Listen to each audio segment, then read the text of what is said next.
Hi wonderful mummies and daddies out there, it's Kat and I am your Wednesday. So today we are talking about co-sleeping, and you can just see little Eli's having a nap on there on Isaac's bed. He just had his injection, so he's really sleepy. But anyway, this week's topic is co-sleeping. Now, I'm kind of in between. I am probably what you would call a part-time co-sleeper. Meaning that, it depends on how you think about co-sleeping. If you're thinking about co-sleeping as being in the same room, then we have with both babies. Eli is still in the bassinet in our room at the moment, but I am thinking about transitioning him to his own room, which he has his own room. We have a nursery set up and everything. And Isaac was in his own cot in his own room when he was about 3.5 months old. So in that sense, we co-slept for that long. In terms of co-sleeping in our bed, I am part-time. So I will put, and I did this with Isaac as well, after Eli's last feed of a night time. So let's just say that he has his last feed at 10 o'clock. He will go in his bed, and then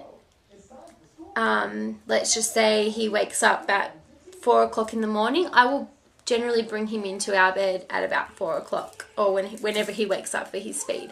So I will feed him in bed, depending on how tired I am. If I'm awake enough to be able to sit up while he feeds, then I will do that and put him back in his own bed.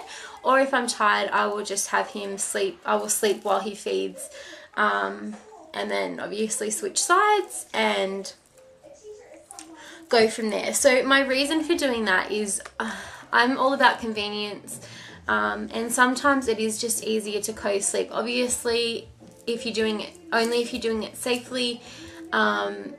If I was a really heavy sleeper and I had a tendency to roll, I am very aware of where he is in the bed, and I was the same with Isaac. I was very conscious of where he was.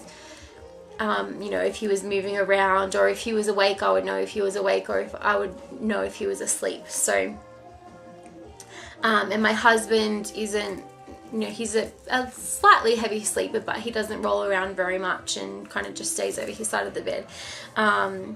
So obviously the key to co-sleeping is doing it safely. You don't want to be putting your baby at risk at all. So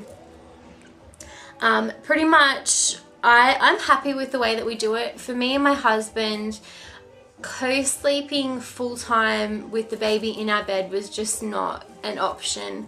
I'm a firm believer that, you know, when you have babies, you still need to have time for you and your husband or your partner or whatever. And a majority of that time for me and my husband is when we're sleeping.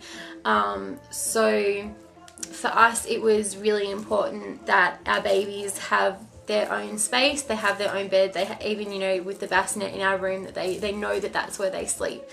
And I mean, Isaac even still will come into our bed every so often if he's not feeling well, or if he's teething, or, you know, sometimes my husband might get home late and he might not see him for most of the day, so he will like to bring him into bed with us. Also, another reason for me having, and I guess this goes both ways, because Isaac was born preemie, we had a baby monitor on his, like a sensor monitor on his bed, and we still do use it for Isaac.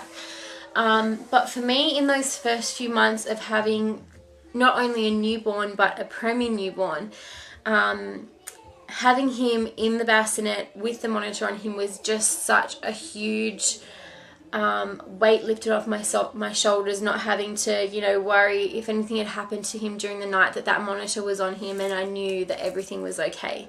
So for me, that worked fantastic, but at the same time I also liked, you know, having him close and knowing where he was all the time, and having that bonding time that I didn't necessarily get to have with him while he was in hospital. So that has kind of carried through over with Eli. You know, Eli was born early as well. I still like to have the sensor monitor on him. We did have the sensor monitor on Isaac's cot until we moved him into his junior bed. So I mean, that's probably only going back 5 months that we haven't had the sensors on his bed. So they're now on Eli's bassinet, and I will be moving them into the cot with him when I decide, which will probably be in the next month or so, next few months, that I will transition Eli into the cot. I still plan on bringing him into our bed. Sorry, I just had to check on Isaac. He's in there watching TV happily. Oh, he's coming in. Yeah, I still plan on, you know, bringing him into our bed. I mean, it'll probably work the same even when... Yeah! It'll probably work the same even when Eli is in his cot, that he'll wake up for his in the middle of the night feed, and I will bring him into our bed and probably snooze with him for a little bit in our bed. But like I said, I do like, if I'm awake and able to sit up with him, then I will do that and put him back into his bed. Is Eli having a sleep on your bed? Be gentle, please. Be gentle. And then would I do it again? I definitely think that this way works for myself and my husband. So I can't see us necessarily planning to... You need to be gentle up there with him, sweetie. He's sleeping. Gentle. I can't necessarily see us co-sleeping full-time ever. Like I said, for me and my husband, it's just not a decision for us, really. So I can definitely see myself doing things the way that we have done them so far. Sorry. I can definitely see, you know, having the baby in the bassinet for the first few months, and I would definitely recommend that you don't necessarily lose out on any sleep. It's fantastic in the first few months, the convenience of having your baby really close to you, and not only that, your baby still knows that you're close.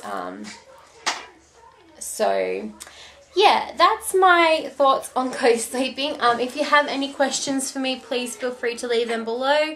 And yeah, I hope everyone is having a fantastic week, and I hope you're enjoying this week's topic, and I will see you next week. Bye!